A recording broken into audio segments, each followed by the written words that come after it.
Are you somebody who's a beginner starting off in crypto and you're watching crypto pump right now and you're wondering, what should I do? Do I get in now? Do I wait? How do I even participate?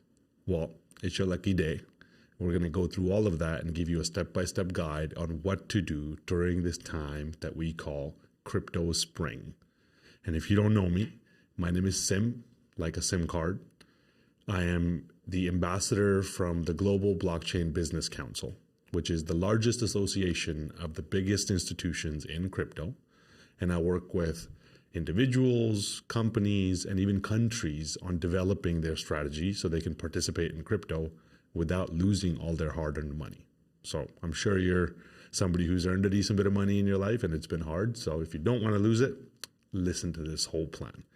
Now, where we are in crypto today, I like to refer to it as crypto spring, because you have to think about crypto like the seasons of the year, right? There are times when things are great. We call that summer. There's times when things are falling. That one's called fall for a reason, because you fall off of a cliff. There's times when things are bad. That's called crypto winter. And we're right now in the time of crypto spring, where things start to improve. They're still not shooting off to the moon truly, but things are on the good side, right? Because when you think about spring, it's a time when you plant your seeds so you can harvest in summer and fall, right? And also, spring is a time where sometimes it's nice, sometimes it rains. It's kind of sporadic. And that's what you're seeing in crypto now, right? There's times when it dumps, there's times when it pumps, there's times when it dumps. It just kind of still is doing that within a range. That's why it's called crypto spring.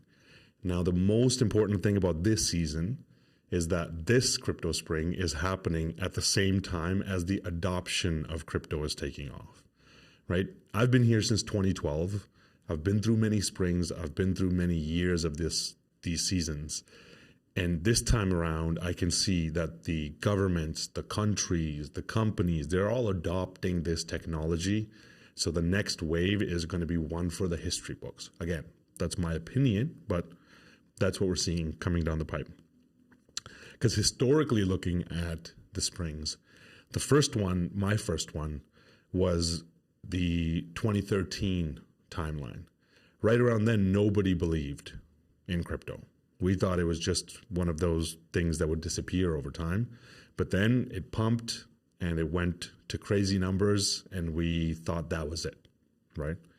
The next time around in 2017, that spring, we were waiting for that pump to happen, right? Around that 2016 mark, we were ready for the next wave because the last time we'd seen it go to crazy numbers. But even then, it was still just a tech play. It wasn't adopted by the world. The banks were laughing at it. The regulators were laughing at it. Then in 2017, Bitcoin went to 20,000. And then everybody's jaws were left on the floor. In 2019, we were ready for it. We got a lot of people in and planted the seeds the right away. And then in 2020 and 2021, those people harvested and made a killing off of that process.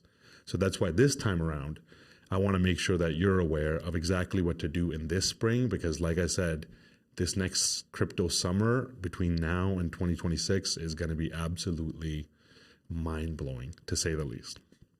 So looking at today, blockchain is being adopted by countries. So we have countries across the world defining the regulations around blockchain. That is the acceptance of this technology. We have Citi tokenizing their assets, Citibank. We have JP Morgan tokenizing their assets. We have BlackRock entering the space. We have Fidelity entering the space. These are the biggest players in finance, bar none, and they're all starting to move towards this space. In the background, I am getting so much demand from the largest institutions to actually start the process of planning out how this gets adopted into their frameworks.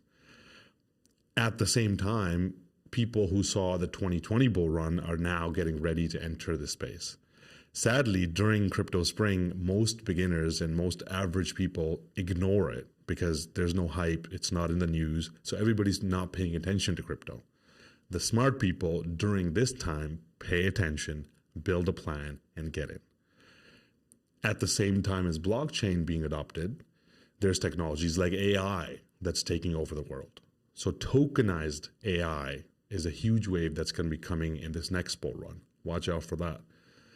Metaverse is going to be huge because Apple's releasing their headset sometime in 2024. That's going to be the official launch of the metaverse in people's lives. That's going to pump metaverse projects through the moon. Gaming is still huge. The last bull run, we saw gaming kind of come along, and it was really shitty games. This time around, there's going to be a lot of good games that are going to blow up in the crypto space. At the same time, things like layer 1 blockchains are gaining adoption across the world. Layer 2 blockchains are gaining adoption across the world. Tokenized real-world assets is going to be a huge asset class that opens up that's going to bring a ton of money into this space. So those are all the current developments that are happening. Now, at the same time, you have to understand that the risk to reward ratio of entering the crypto markets today is better than it's ever been, right? Because whenever an investment is made, you have to consider risk. When the news is there that crypto's pumping and everybody's getting rich, by the time you hear the news, you're hearing it because other people have gotten rich. So by the time you hear it, the risk of you losing your money in the market goes way up because other people have already pumped the market to a certain point, and now it's probably going to drop, right? What happened and happens with most people in every single cycle is by the time you hear the news, the crypto's already pumped and it's at high prices. So the risk is very high that you'll lose your money. Today, most of the cryptos are at 80, 90, 95% discounts. So the risk of it dropping further is much lower than it going back to where it used to be, right? So the whole point is you have to understand when there is lower risk of you losing your money in the markets, and crypto spring is the lowest risk time to enter the markets.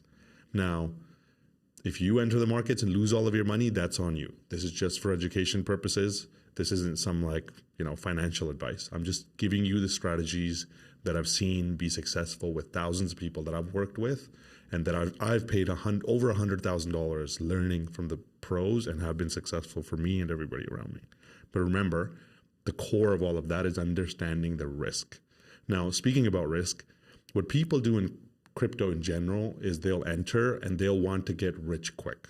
So what they'll do is they will go buy the highest risk coins, the brand new launches, and put all of their money into that. And then they lose all of their money. Because realistically, 80% of people that enter the crypto markets lose their money. The other 20% make all of their money. And out of that 20%, the top 5% make most of the money. Okay, that's facts.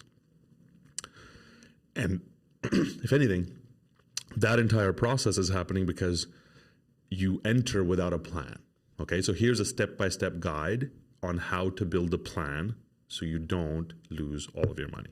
Okay, rule number 1 is learn how to research projects. Okay, you have to answer 2 questions if you want to make an investment in any crypto. Number 1, you have to explain in a simple sentence or 2 what that crypto does. What does it do that's useful for society that makes it valuable? Okay. Secondly, you have to explain where's the money coming from, right? If it's doing something valuable, then the money should be coming from people paying to have that value added to their life. Sadly, for most cryptocurrencies, when you ask what does it do, it's so complicated you don't get it. Where's the money coming from? Very often, the money's just coming from the next investors who enter. So eventually, the game's going to run out and the Ponzi scheme is up. Okay, there's about 10% of the market that are solid projects that are not like that. And out of that 10%, there's about 1% that's even worth investing in long term. That's the truth. So the chance of you throwing your money at the market and losing it all is 80 to 90%, okay, without a plan. So learn how to research the projects. What does it do and where's the money coming from? Another part of the research is, if you can handle it, go read the white paper, because the white paper is going to explain to you what the project exactly does. Another way is to look at the team, right? See if the team has experience in taking projects to fruition before, because 90% of startups that are successful are made by founders who've had success with startups before, right? That's a huge signal. A big signal that I like to use, especially having the privileged inside position on the industry that I have, is I like to see who are the biggest players involved in that project, right? If, like I'm saying, BlackRock and JP Morgan are involved in the project, then they're the richest people who control the world. So is it likely that they've done their homework? Yes. Or is it, A16Z or, other investment firms that are really good at investing into things? Are they involved? Being able to find who's involved in the project and who stands behind the project gives you the ability to leverage their knowledge and resources and make sure it's a good project. But if all of that sounds too complicated, follow a list of trusted experts who've had success before, who have analyzed the projects and who can explain this stuff to you in simple terms. Okay, we do that. I very rarely analyze specific projects because I know you're blindly going to go buy them and then lose all of your money, but we will help you do that. Coin Bureau is another really good channel. That's one of my favorites for analyzing projects. Or just listen to a bunch of different experts and they can explain to you all the different ways that they're seeing it.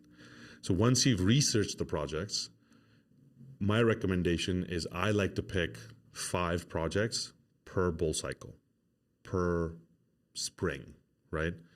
5 solid projects in 5 solid sectors, right? It might be one in AI, one in layer 1 blockchains, one in tokenized real world assets, one in metaverse, and one in gaming. I'm just giving you an example. I would pick 5 solid projects that I understand in those sectors. Then I would choose a platform where I can actually buy those, right? So that's selecting an exchange. Now the exchange is going to depend on which country you're in, because certain exchanges work in certain countries. Certain exchanges are illegal in certain countries. Like here in Indonesia, Binance is not allowed. In your country, Binance may not be allowed. If you're an American, you can't use Binance. In other countries, Binance is allowed. So the best thing to do is search best crypto exchanges in my country, put in the name of the country into Google, and it'll tell you which exchanges are the most conducive for you to use.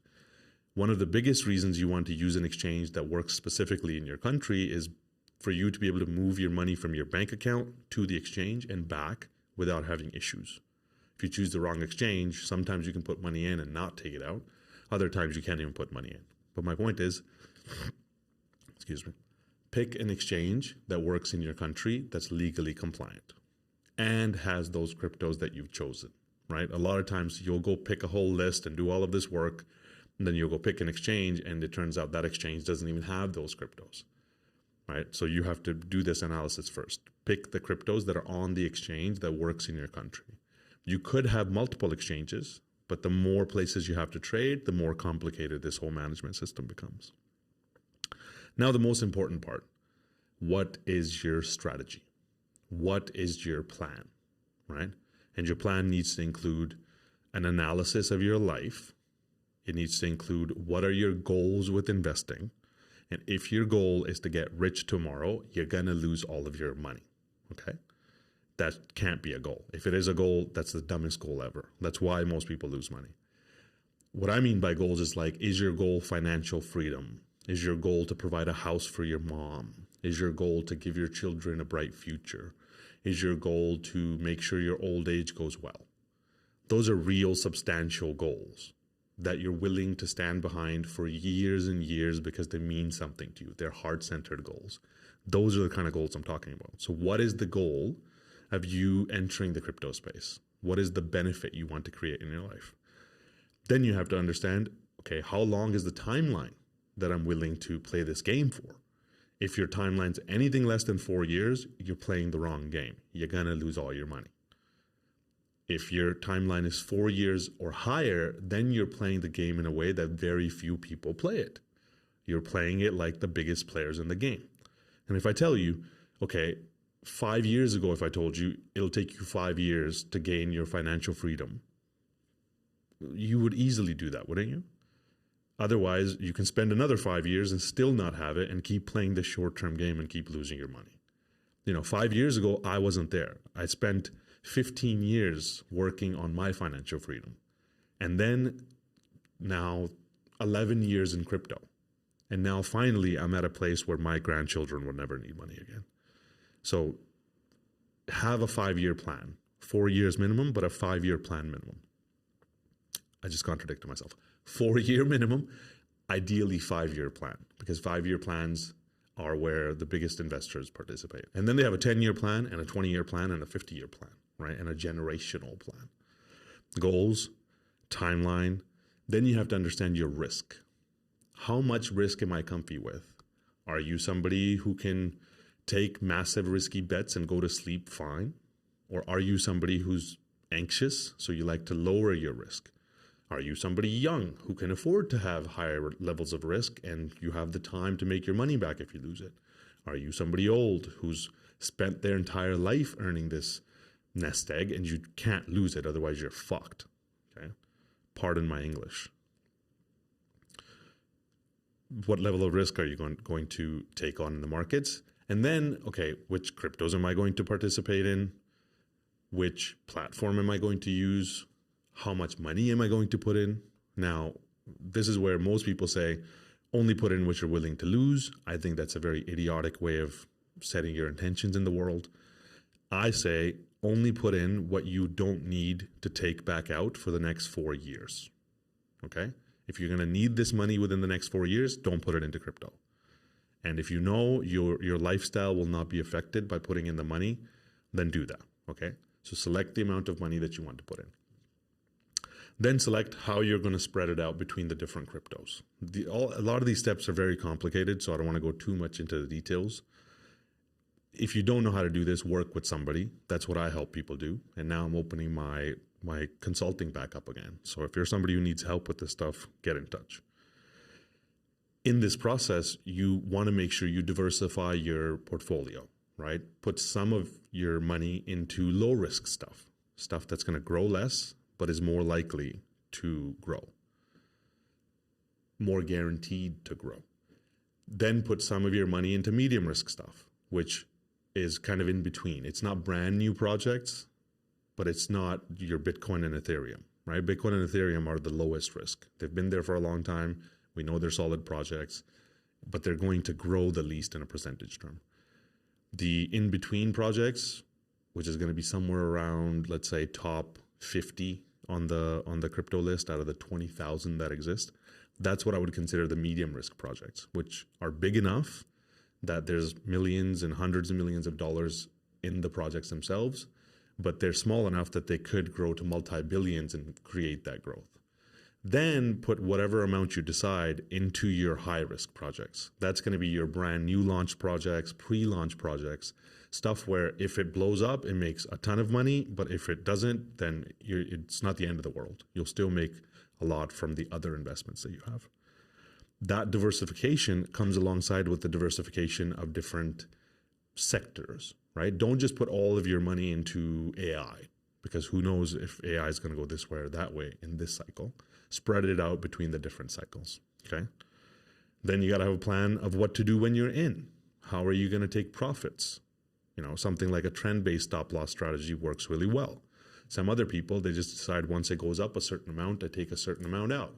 Some other people decide that I put in this much money, and once it, let's say, doubles, I take out this much money, right? That's going to be determined by your personal preference and your brand and your condition. So all of that is part of your strategy. Then you got to think about, okay, taxes. How am I going to pay my taxes? How do I minimize those taxes? Do you want to put your crypto inside of a company and get corporate tax benefits? Do you want to use something like tax loss harvesting to be able to reduce the amount of taxes? Do you want to move to a different jurisdiction? All of that needs to be considered in this plan. And we've gone through step by step of all of these things, so find our other videos, and I will explain this stuff in more detail every time. Once you figured out the taxes, come up with a security plan. Like, how am I going to store my crypto? How am I not going to get scammed? How am I not going to let somebody steal it from me? So all of that together comes into a cohesive plan that allows you to be able to participate without getting hurt in this space. And I'll be honest, the reason why most people don't make money in this space is because they haven't thought about any of this. They just hear about it on NBC that a kid somewhere made $1 billion from dog-eared shitcoins, and then they run in and start buying blindly. And then they lose all of their money. They don't spend any time on educating themselves, on getting help, or getting just a plan laid out, a written plan, right? And that's why they get hurt. So here are some of the biggest mistakes that beginners will make. Number one, not having a plan. If you enter the investment space without a plan, you're playing against somebody who has a plan, and their plan is take all of your money, okay? The player who has a plan is going to win against the player who doesn't have a plan. Another thing they do is they don't educate themselves, right? People are like, I want to enter crypto, but I don't want to spend the time. I don't want to spend the energy. I don't want to spend the money. Well, then feel free to lose all of your money. The third thing that people do is they overtrade, right? You think coming into crypto and buying this and selling that and buying and selling and buying and selling, that's the way that most people make money because we think traders are the people who make the most amount of money. Absolutely not. The biggest risk to you losing money is you. As a matter of fact, the only person who can lose all of your money is you. You ever think about that? You're the only one with the keys to lose all of your money. So the more things you do to your crypto, the more you're messing with it, the more chances there are that as a beginner especially, you're going to mess it up and lose your money. So the best kind of strategies I've seen work are the ones who make maybe 1 to 3 moves a year, sometimes 0 moves a year, right? It's getting in during spring, chilling out, let the thing do what it does. As a long-term investor, let the market do what it does. It'll go like this, but eventually it'll go up. And then once it's gone up a significant amount, make a move and take some money out. And eventually the goal is to take all of your money out, right? That's going to require 1 to 3 moves maximum a year. So if you're touching your crypto too much, you're going to mess it up. Another mistake alongside that is buying too much shit. So you'll hear about this crypto, you'll buy some. That crypto, you'll buy some. Eventually you end up with 20 different cryptos, which you don't understand what they are. You don't know where the money's coming from. There's too many of them to manage. So you're just going to get discombobulated and not be able to actually pay attention and make money from those. Okay? That's huge. Alongside that, people will just follow the hype, right? People will just buy things because their friends are screaming about it, or TV is screaming about it, or YouTube is screaming about it.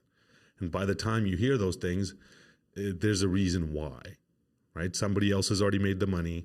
Somebody else heard that that person made the money, so they made the money, and then the chain comes down to you, and you're the last person to hear about it. And you're the sucker who comes in at the end when the prices are high and puts in your money and somebody else takes it. Okay, so following the hype is one of the dumbest ways to lose money, but it's one of the most common ways that people lose money. Another one is neglecting your research, right? Not understanding something well enough before you buy it. That one's obvious. If you don't know what it is, you're going to lose your money. Another one is poor risk management, right? So think about this. Let's say I have $30,000 to invest. If I take $10,000 and I put it into low risk cryptos that make me 2 or 3 times my money, which is a ton of money, right? That's an insane amount of money to make in 4 years in the traditional investing space. But let's just say it's going to make me 2 times my money. Okay, so that 10,000 should make me 20,000. Just betting it on like Bitcoin and Ethereum or any of those kind of low risk coins. Okay, then I take the other 10,000 and I put it into cryptos that are going to make me, let's say, 3 to 4 times my money. So that's going to make me 30 to 40 grand. So I got 20 grand for my low risk. Let's say 30 grand for my medium risk. Now my 30,000 is already turned into 50,000 just for my low and medium risk investments. Then I can take my other 10,000 and bet it on, 4 different high risk projects, let's say. Those ones, if they make it, they make some insane number. And if I lose that 10 grand, I still made my 50 grand. So my 30 turns into 50 or it turns into more. That's the kind of risk management that you should be thinking about in this space. Obviously, that's a very general example. These things are so customized for each person. Please do not take this as a one-size-fits-all solution. Definitely don't just listen to that and go do that. You need to build a custom plan for yourself, but that's the idea. To spread it out in a way where you are not taking an insane amount of risk on new stuff and losing all of your money. Now, instead of mistakes, here's some really positive things to think about. Always have a long-term perspective. Okay, we are in the adoption stage of a brand new technology that is going to be the value transfer mechanism of the next 250 years of humanity. Okay, how do I know that? Because this is what happens in history. And if you study it, you'll understand this too. And I've taught about it, so go watch those videos. But we are in the adoption phase of the future value transfer mechanism of humanity. Over the next 10 years, it's going to be adopted globally. If you do this right, you will never have to worry about money again, right? So if you have a long-term perspective, even just a 7-year perspective out to like 2030, and you play this with patience, you'll be one of the few people doing that. That means you'll be one of the few people that make money. Okay, so have that long-term perspective. That's huge. And then the continuous learning part of it is really huge because this space is changing all the time. We're learning all the time, and I'm literally involved inside of the space.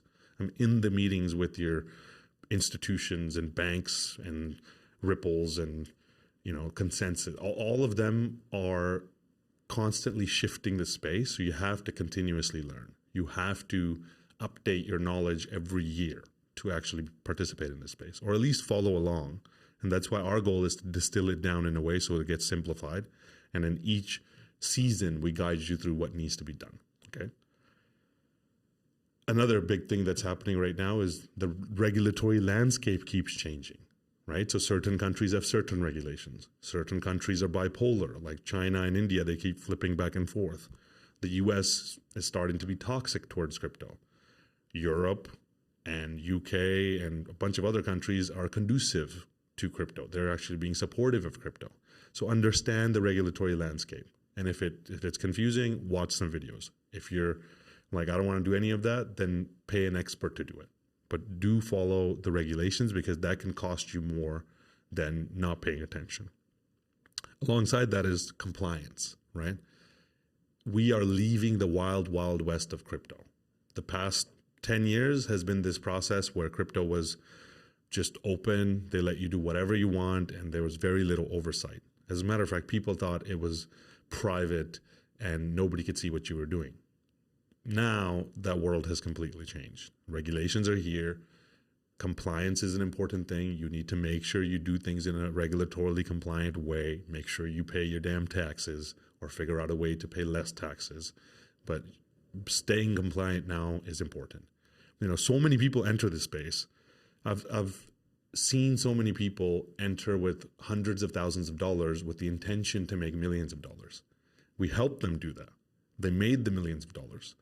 And then they were so thankful that they had a plan that allowed them to manage the millions of dollars and remain compliant and not lose it all to things like taxes. Whereas other people, I haven't worked with them, but I've heard of them that they go in with the same amount of money, make the millions of dollars, and then they realize, oh my God, I don't even know how to stay compliant with anti-money laundering regulations, right? I'll give you an example. There was a gentleman, he put in $200,000, him and his friend. They put in $200,000 into DeFi in 2018. They made nearly $100 million, not exactly, but just below $100 million through all the games that you play in DeFi. Absolutely crushed it. Then they came to me and they said, and he was like physically ill. And when I asked him what's wrong, he's like, I'm trying to pull out this money and put it in the bank account so I can spend it. But every time I try to do that, they want proof of where I made it and that it's not black money that I've laundered. And he can't prove it because he never set up the structures in a way to remain compliant because DeFi is so complicated. Even his accountants couldn't figure out what he did to make the money. He legitimately made the money from 200,000 to double-digit millions, almost triple-digit millions, and now he can't pull the money out. And that money is going to keep growing. But in the end, it's all for naught because he can't turn it into houses. So compliance is so important. And that story I've heard so many times. He came to me, I was like, I can't help you at this point, right? There's no way I can show that much money to be legit if you can't show it to be legit. That's not the game that we play. The final thing I want to kind of highlight in this process is, if you do this right, if you understand the space, if you understand that we're in a great season, you pick the right stuff and you follow these steps and define a clear plan for yourself, the next 2 years are going to be mind-blowing when it comes to crypto. Okay, I have access to the best paid resources. I have access to resources that hedge fund managers use to make their decisions. And I'm sitting at the tables with these institutions that are actually rich enough to drive this market. All of that data put together is telling us that the next 2 years are going to be mind-blowing when it comes to this space. More mind-blowing than 2020, that there's so much money that's going to be printed and dumped into the system that crypto is going to go to numbers that people can't even believe. Like, I remember, in 2012, me saying that Bitcoin's going to be $1,000, and people were laughing their asses off. They were like, there's no way it goes to $1,000. And then we thought it was going to go to $10,000, and people were just laughing like, you're an idiot. And then it went to 70,000. This time around, I don't want to say numbers. I don't know the numbers. Anybody telling you the exact numbers that it's going to go to is lying to you. But it is going to be one for the ages over the next 2 years. Okay. And the adoption phase of this technology is going to mean that a lot of these cryptos are going to become the backbone of society over the next 7 years. At the same time as all of this happening, you have to prepare for the change. You have to understand that the world has shifted to a different place, that the ignorance that you may have towards this space costs you way more than what it costs to actually spend the time and energy up front to learn about this space. Because the world has shifted completely.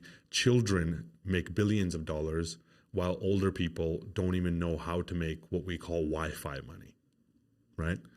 With the tips of our thumbs today, we can make more money than thousands of people working their asses off with their hands. Artificial intelligence has become smarter than any human. Money is no longer physical, it's becoming digital. Value mechanisms are completely being digitized. The entire world is moving into a digital representation called the metaverse that will take over our experience completely. So the rate of change that's happening is immense. And in the middle of that, what I keep seeing again and again, and the reason why I'm doing this in the first place, is because I kept seeing old people losing everything that they had spent their entire time earning. And I'm mainly saying old people because they're the most susceptible to this. But I saw the 40, 50, 60, 70-year-olds, not saying 40 is old, okay? I'm almost 40. But I am getting old. My knees are hurting. My point is, I saw too many people losing all their money because they didn't understand the shift that's happening and they didn't understand how to participate. So if you, again, need help with any of this stuff, this is what we help people with. And if you feel like you want to do it on your own, I'm going to be releasing a free course that takes you through this entire journey and gives you the sheets and gives you the strategy so you can just do it on your own in much more detail. Other than that, we're going to be doing regular weekly updates where we go through each one of these pieces and define it in detail. So whatever your flavor is, try it out and follow along. And hopefully this will be valuable in you not losing all of your hard-earned money. Other than that, get ready for the bananas to happen, because this next few years is going to be absolute bananas. If you watch this far, I really appreciate you. Thank you so much. I don't care if you like, I don't care if you subscribe. All I care is that you do something good with it, and hopefully your children can benefit from good decisions that you make. Until next time, much love.